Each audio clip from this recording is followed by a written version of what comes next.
Remember one thing, in order to maximize the benefit from the month of Ramadan, we need to start seeking the forgiveness of Allah from now, myself and yourselves included, subhanallah.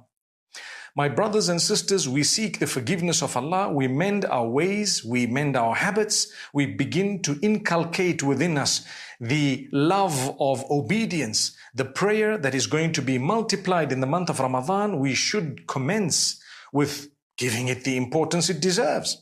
Also, the fasting. We should try and observe fasts during this particular month, following the sunnah of the Prophet Muhammad, peace be upon him. So to fast on a Monday and a Thursday, and to fast the 13th, 14th, and 15th days of the lunar calendar, something that is sunnah. You earn a great reward for that.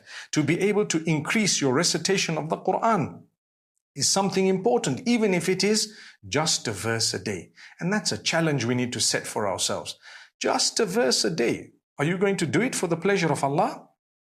In the run-up to the month of mercy, start getting prepared for that beautiful month of mercy. In the run-up to the month of the Quran, start getting prepared with your relationship with the Quran. In the month of prayer that is coming up, the run-up to it, we should also make sure we give the compulsory prayers the due that it's owed. May Allah Almighty grant us all goodness and make us from among those who witnessed the beautiful month of Ramadan already forgiven, because some of us may not even witness the month.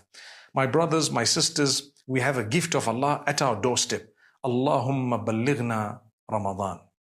Oh Allah, grant us the acceptance to witness in the most beautiful way the month of Ramadan. Ameen.